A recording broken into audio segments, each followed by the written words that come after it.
창세기 28장 1에서 22절 말씀입니다.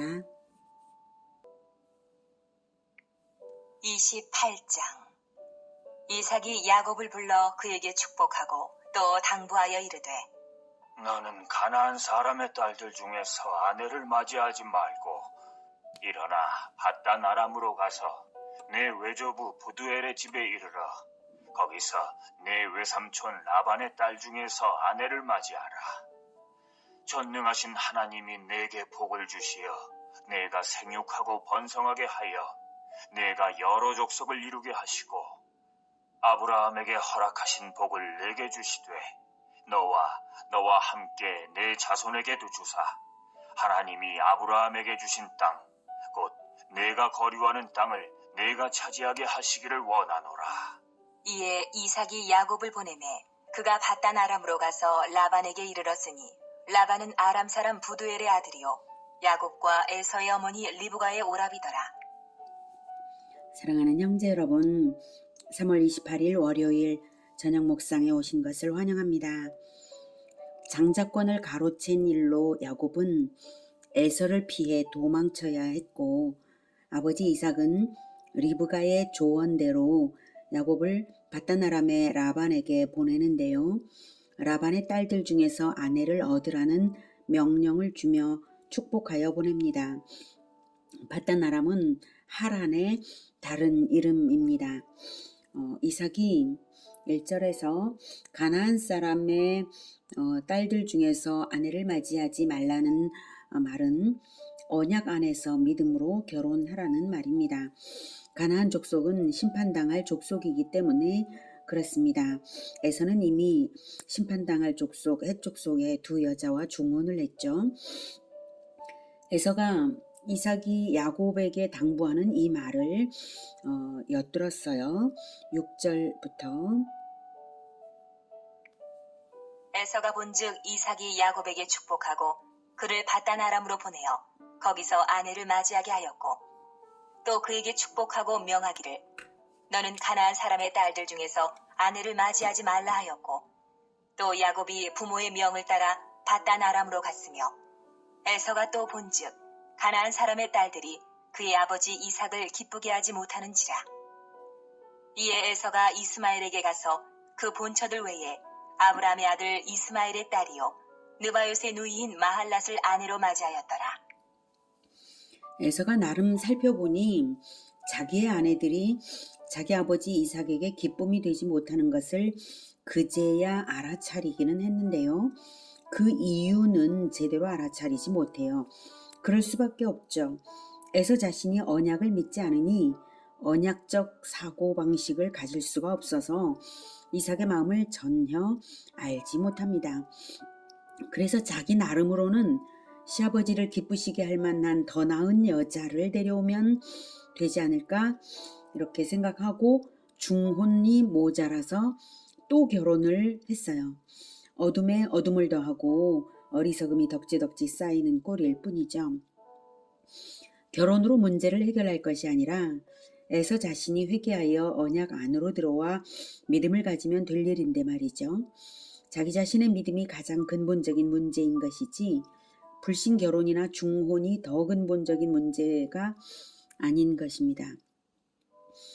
자신이 하나님의 백성으로 거듭나면 불신 결혼이나 중혼의 문제조차도 신앙적으로 해결의 실마리는 있을 거거든요. 하나님의 부르심을 입은 자들은 인간적 연약함과 죄까지도 마침내는 선하게 인도하시는 것이 하나님의 섭리입니다. 로마서 8장 28절에서는 우리가 알거니와 하나님을 사랑하는 자 곧 그의 뜻대로 부르심을 입은 자들에게는 모든 것이 합력하여 선을 이루느니라고 말씀하셨죠. 하지만 에서는 하나님께 돌아오는 회개가 없었으므로 그의 그 어떤 인본주의적인 노력도 그의 구원이 되지를 못하는 거예요. 이삭의 아들이지만 영적으로는 이삭의 소속이 아닌 것입니다. 며느리를 데려온다고 해결될 문제가 아니죠. 한편 야곱은 길을 떠났는데요. 10절 야곱이 부엘세바에서 떠나 하란으로 향하여 가더니 한 곳에 이르러는 해가 진지라. 거기서 유숙하려고 그곳에 한 돌을 가져다가 베개로 삼고 거기 누워 자더니 꿈에 본즉 사닥다리가 땅 위에 서 있는데 그 꼭대기가 하늘에 닿았고 또 본즉 하나님의 사자들이 그 위에서 오르락 내리락 하고. 돌베개를 베고 노숙을 하는 야곱에게 하나님이 꿈에 나타나 주십니다. 나타나 주신 것 자체가 이제 언약의 상속자로서 야곱을 인정하시는 것입니다. 꿈에 나타난 하나님은 사닥다리 위에 서 계신데요. 사닥다리는 땅 위에 서 있고 꼭대기가 하늘에 닿았고 하나님의 사자들이 오르락내리락 하는 사닥다리입니다. 땅에는 야곱이 있는 것이고요. 이 사닥다리는 무슨 의미일까요?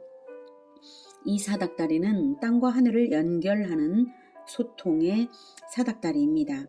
사닥다리 양쪽에는 언약의 두 당사자인 하나님과 야곱이 사닥다리 이쪽과 사닥다리 저쪽에 서서 서로 마주보고 있는 것입니다.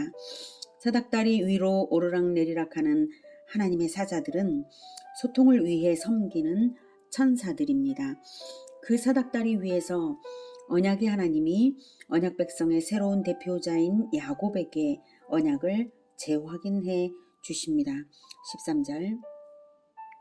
또 본즉 여호와께서 그 위에 서서 이르시되 나는 여호와니 너의 조부 아브라함의 하나님이요 이삭의 하나님이라.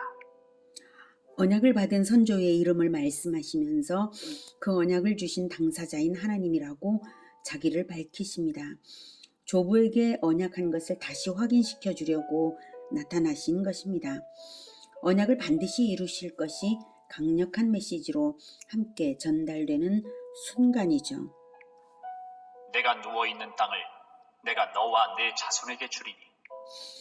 아브라함에게 약속하셨던 가나안 복지 언약을 말씀하시는 것입니다. 누운 한 평 땅을 말씀하시는 것이 아니라 가나안 땅 전체를 주시겠다는 것이고요. 그 영역은 이미 아브라함에게 구체적으로 알려주신 것이 있습니다. 창세기 15장에 이미 나왔죠.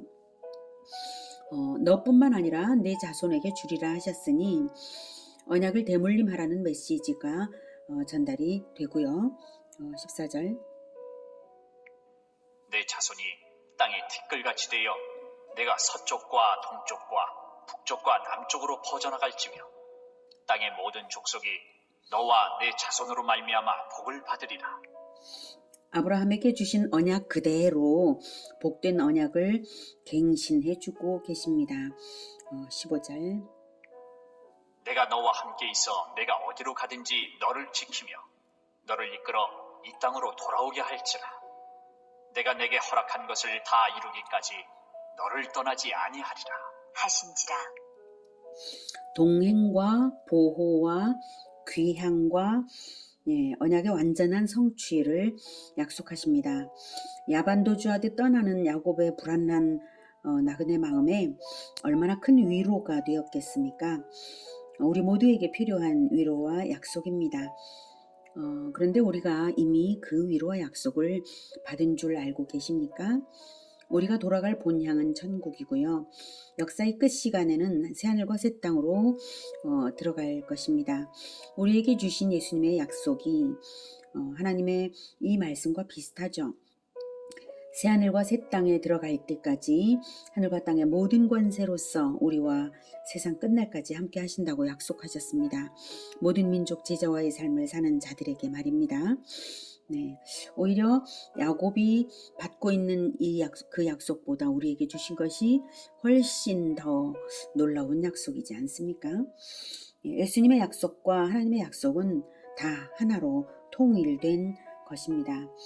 하나님이 꿈에서 이렇게 말씀을 하셨으니 이제 야곱이 응답을 해야 소통이 되는 것이죠. 야곱이 그래서 잠 깨어 말을 합니다. 16절. 야곱이 잠이 깨어 이르되 여호와께서 과연 여기 계시거늘 내가 알지 못하였도다. 이에 두려워 이르되 두렵도다 이곳이여. 이것은 다름 아닌 하나님의 집이요 이는 하늘의 문이로다. 하고 야곱이 아침에 일찍이 일어나 베개로 삼았던 돌을 가져다가 기둥으로 세우고 그 위에 기름을 붓고 그곳 이름을 베델이라 하였더라. 이 성의 옛 이름은 루스더라. 자기가 누웠던 그 장소가 바로 하늘의 문이라고 합니다. 그리고 자기가 베개했던 돌을 세워서 비석처럼 기념비를 세워서 하늘의 집, 하나님의 집 기둥을 삼아 그 위에 기름을 붓습니다. 기름을 붓는다는 것은 성별한다는 의미입니다. 그래서 아무것도 아닌 돌일 뿐인데 성별함으로써 하나님의 집 기둥이 되는 것이죠. 그리고 그곳 이름을 베델, 하나님의 집이라고 합니다. 그리고 나서 하나님의 말씀에 대한 응답으로 기도를 올립니다. 물론 돌베개를 하나님의 집 기둥 삼은 행동, 이 행동도 역시 기도입니다. 행동 언어죠. 20절.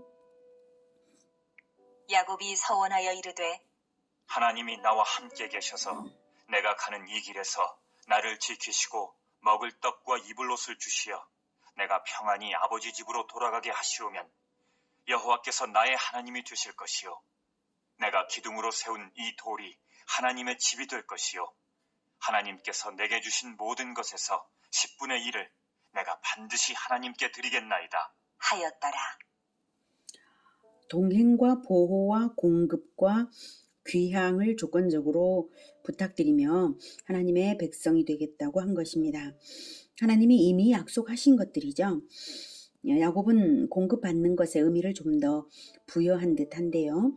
이미 하나님은 드넓은 땅을 약속하심으로써 의식주 자원을 공급해 주실 것에 대한 약속이 거기 포함된 것입니다. 땅은 자원을 의미하니까요. 그러고 나서 야곱이 중요하게 약속드린 응답은 하나님의 집을 세우겠다는 것과 10분의 1, 즉 소득의 11조를 약속드린 것입니다.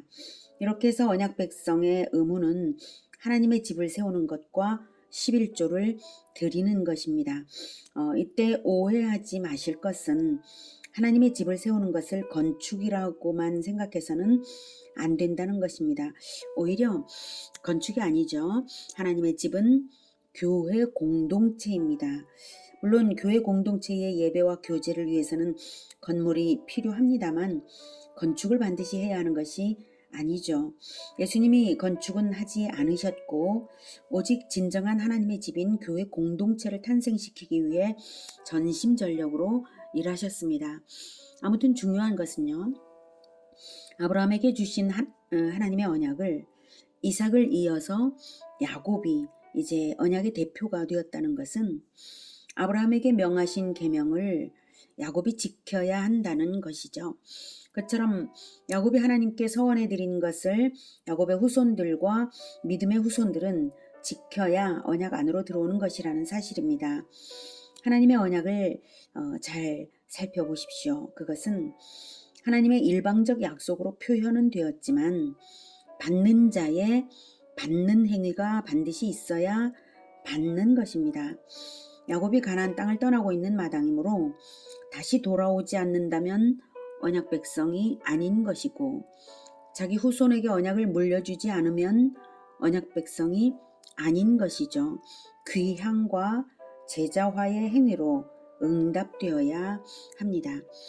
아브라함에게 있어서는 가나안 땅에 머물러 사는 것과 제자화의 행위로 응답되었고요. 이삭 역시 가나안 땅에 머물러 살았고 또 제자화가 에서에게서는 실패했지만 야곱에게로 이어졌습니다. 이제 야곱은 그 땅을 잠시 떠나는 마당이므로 귀향과 제자화의 행위로 언약 백성으로서의 정체성이 나타나야 하는 것입니다. 그에 합당하게 야곱이 서원도 하였으니 언약 백성의 믿음의 응답이 더욱 분명하게 더해졌습니다. 바로 교회 공동체 건설과 11조입니다. 야곱이 훗날 베델로 돌아와 하나님의 집을 건축했을까요? 네, 건축은 안 했지만 제사를 드렸고요. 야곱의 가문이 믿음의 공동체로서 함께 예배했습니다. 야곱의 12아들이 하나도 이탈되지 않고 한 공동체로서 이스라엘의 12지파를 이루었다는 사실이 바로 하나님의 집을 이룬 것입니다. 그리고 11조는 출애굽 이후에 율법을 주시면서 하나님께서 다시 명령으로 주십니다. 예수님도 11조를 구원받은 백성의 의무로 말씀하셨죠. 누가복음 11장 42절에 화 있을진저 너희 바리새인이여 너희가 박하와 운향과 모든 채소의 11조는 들이되 공의와 하나님께 대한 사랑은 버리는도다. 그러나 이것도 행하고 저것도 버리지 말아야 할지니라. 네. 11조도 행하고 공의와 사랑도 버리지 말아야 한다. 이렇게 말씀을 하신 것입니다. 오늘 하나님은 소통의 사닥다리를 야곱이 있는 바로 그 위에 세워주시고 동행과 보호와 공급과 언약의 완전한 성취를 약속하셨습니다. 이 소통의 사닥다리는 바로 예수님의 십자가입니다. 죄인들의 땅에서 하늘의 꼭대기가 닿는 진정한 소통의 사닥다리는 예수님의 십자가밖에 없습니다. 그래서 우리가 감히 오르지 못하여도 우리가 보혈이 뚝뚝 떨어지는 그 십자가 아래에서 나의 죄가 보혈로 덮여지며 기도를 올려드릴 때에 하나님의 사자가 오르락내리락하며 기도를 나르는 것입니다. 우리가 예수님의 이름으로 기도하는 이것이 바로 그것입니다. 우리는 예수님이 다시 오실 언약을 믿는 백성입니다. 그리고 예수님의 그 보혈에 늘 적셔져서 그 은혜를 어떻게 갚아야 할까 하며 살아가는 백성입니다. 하나님은 오직 언약 백성이 있는 그 자리에만 소통의 사닥다리를 놓으십니다. 이것을 예수님은 훗날 기도의 사람 나다나엘에게 이렇게 말씀하셨습니다. 요한복음 1장 47에서 51절에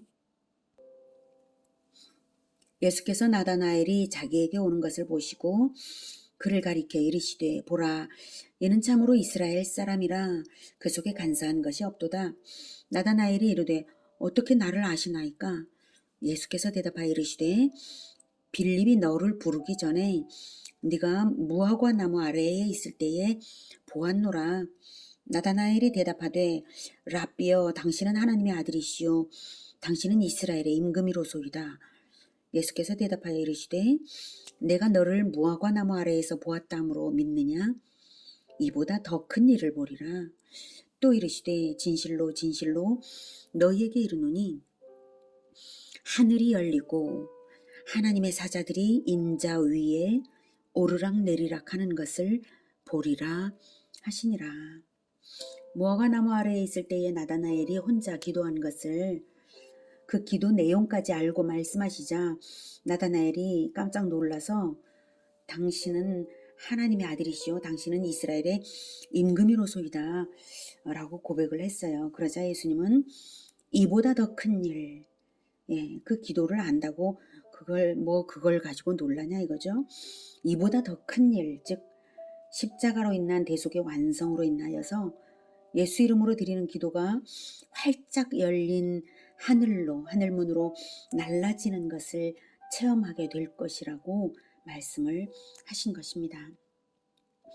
십자가 대속의 공로로 성령을 믿는 자에게 보내신 예수님은 성령으로 기도하는 모든 믿는 자들의 무제한의 기도를 무제한으로 수납하고 계십니다. 소통의 사닥다리 되시는 예수님의 십자가 아래에서 하나님께 늘 믿음의 언행으로 응답을 올려드리시기를 축복합니다. 기도하겠습니다. 하나님, 우리가 나그네 인생인데